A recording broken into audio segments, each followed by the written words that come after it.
welcome back, everybody, to Cinema Scrutiny. You may be wondering, this doesn't look like a podcast. It's Just much based off shorter. of, yeah, just a little bit. Like we said last week, we're doing a little bit of reforming with our content. We're gonna give you guys a little bit more, something a little bit more digestible, a little bit more easy access. So we're gonna try to get you guys like at least a video a week. But this week, I figured we'd talk about this big Superman DC shakeup that's going on over at Warner Brothers. Mhm. Uh, so I guess we could just jump right into it with this news that WB announced there's going to be a Superman reboot. JJ Abrams is going to head the project. Henry Cavil is out, and the writer on it's the writer of Lovecraft Country, Mm. if I'm not mistaken. I could be wrong about that, but there's this whole overarching narrative that it's gonna be a soft reboot, and they're looking for a black Superman actor, which has been the case in the comics. There are different versions of Superman. In case anyone didn't know that, they're not just trying to race bend Clark Kent, as far as I understand. But I think that's not as big of the story when it comes to this. I think the bigger story here is the fact that Henry Cavill is actually finally, seemingly, out of the role. Yeah.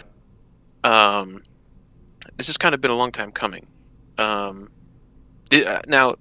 Just to get like right into this, what were your like initial thoughts, John? I guess on Henry Cavill as Superman, because I think that over the years, maybe in the beginning he wasn't as widely accepted, but I'd say right now I feel like the whole Superman fan base has been asking for Man of Steel 2 for a few years now.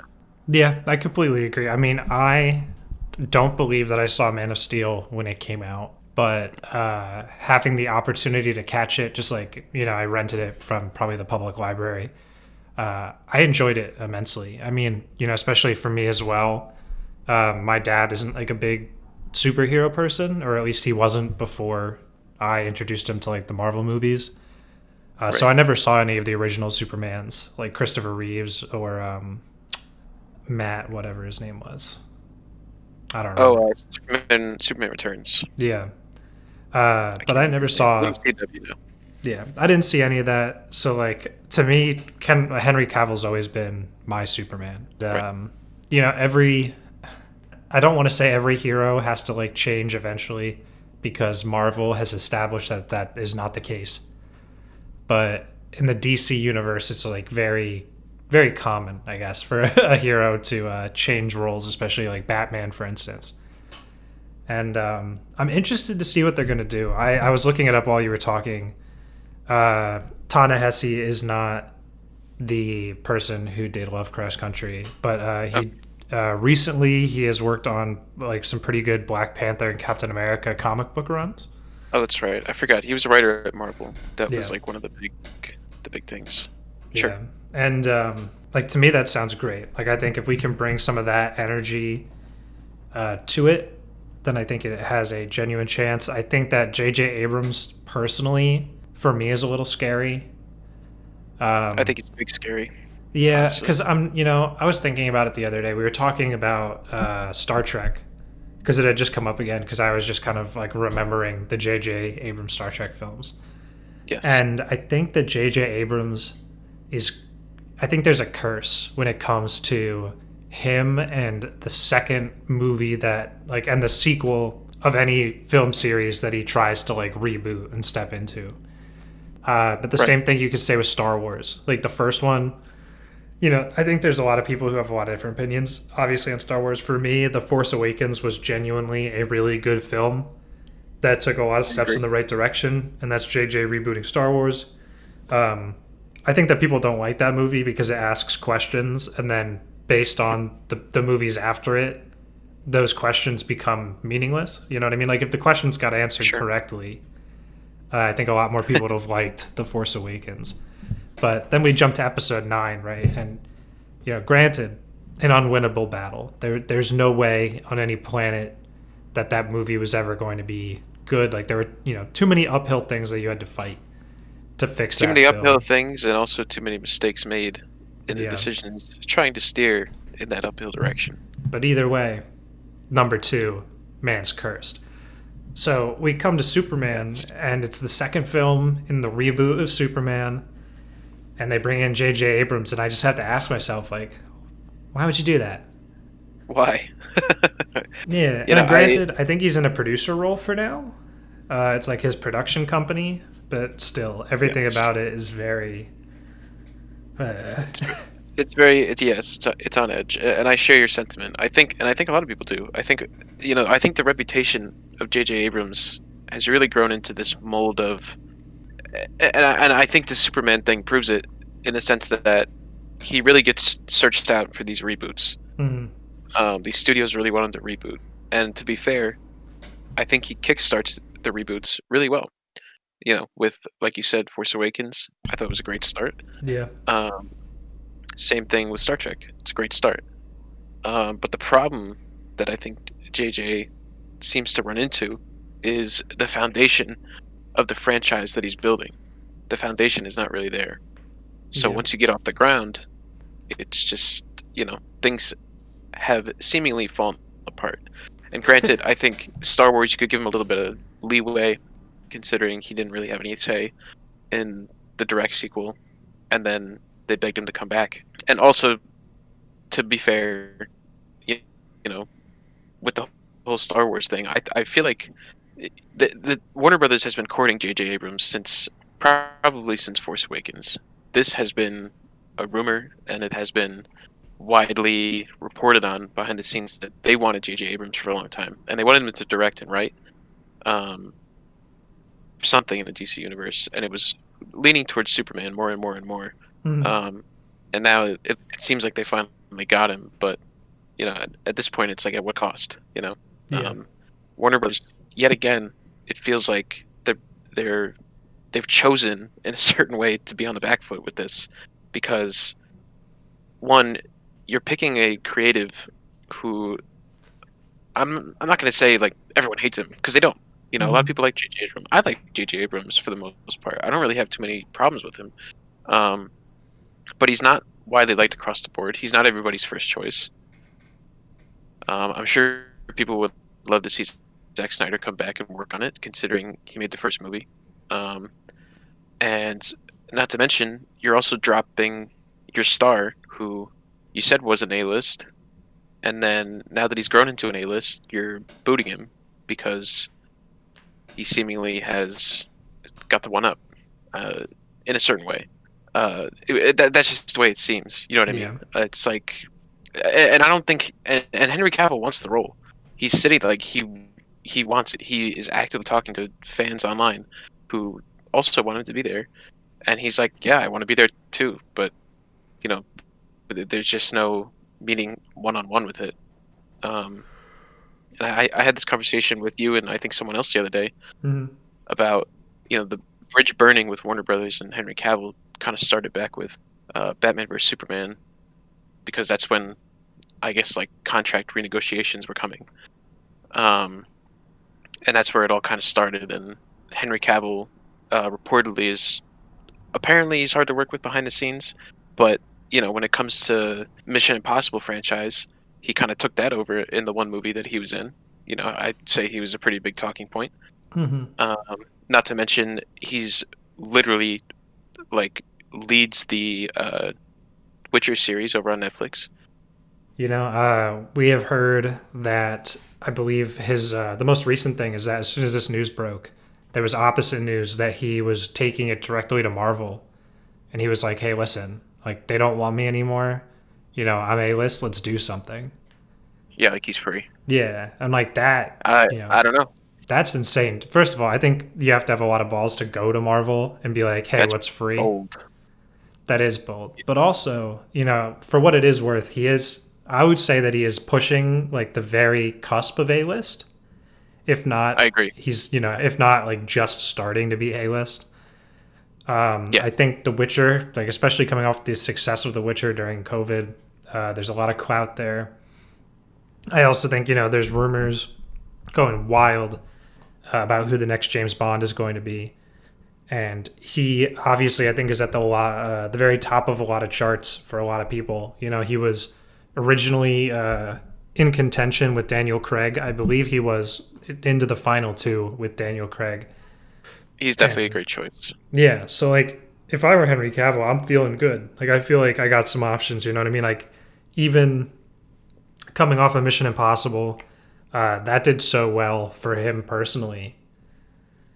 You know what I mean? Like Mm.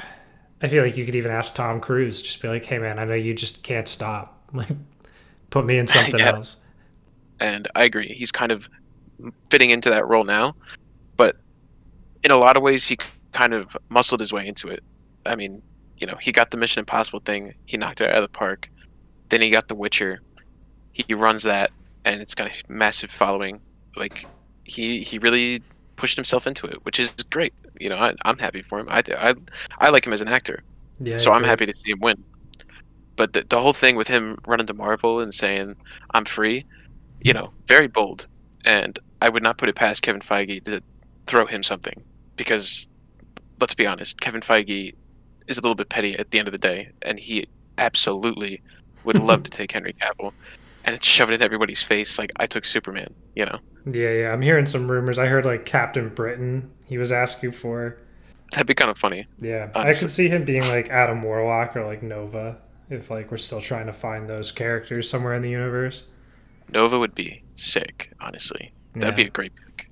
With them wanting to cast a black actor for Superman, to me that very much signifies that this is going to be a standalone film that has no connection to the DCEU, and that they've just completely abandoned that, which Right. I think is totally fine. Like I think as long as it is not an origin superhero or an origin Superman story, which I feel like we get too often. And I think that there's something like interesting there to talk about. And I mean, I think there could also be some interesting origin moments.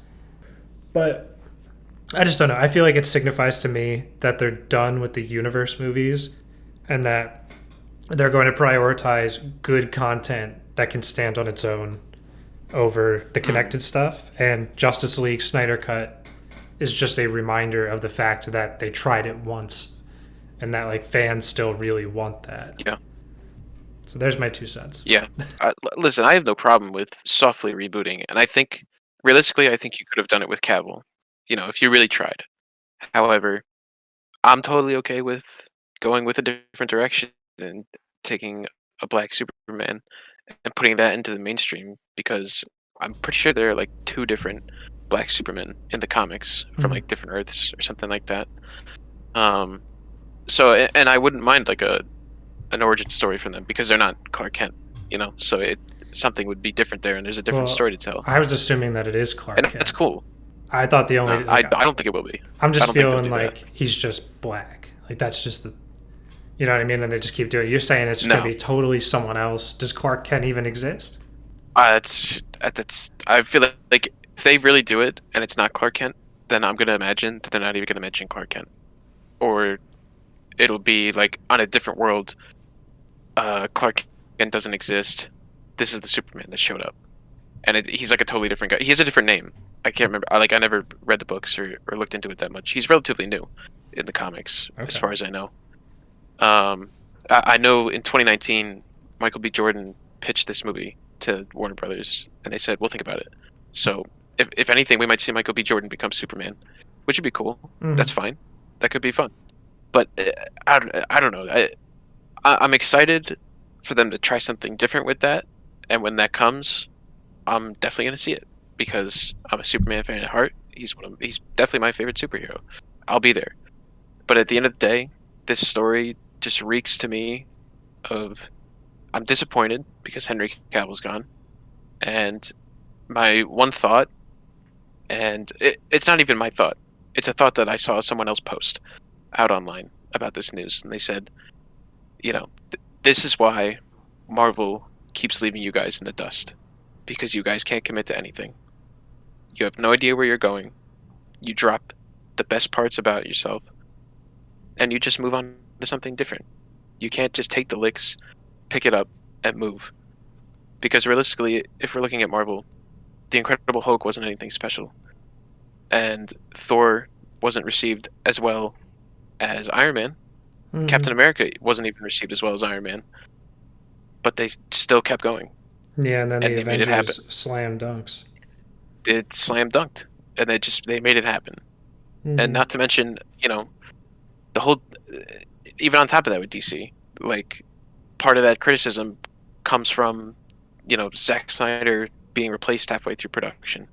It's like if you guys just waited for him, let him have his time, and put out his movie when it was supposed to come out, then this situation wouldn't even be a problem for you.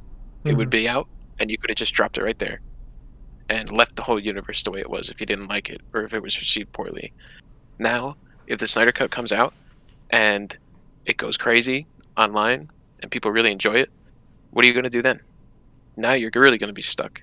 My last point, though, to say about Man of Steel 2, because I Mm-hmm. won't let it go, and it's going to haunt me for the rest of my life now. Can you imagine if we got Man of Steel 2 and we got Brainiac, like, finally, Superman versus Brainiac in a movie? I'd love that. I'd freaking love that. That could have Yeah. been Justice League 2. Could have been. Coulda, woulda, shoulda. I don't know.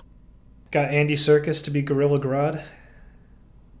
Oh, that'd be pretty sick. They could 100% coming right off the Planet of What a the great Apes reference reboot. that would be, too. Yeah, it would have been real good.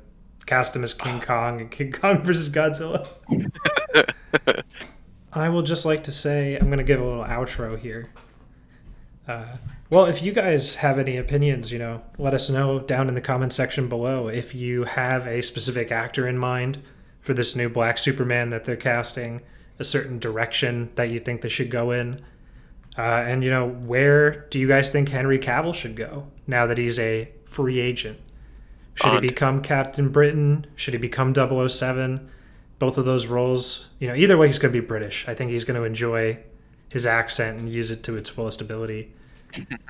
But obviously, that has been Cinema Scrutiny, and we will catch you guys next time.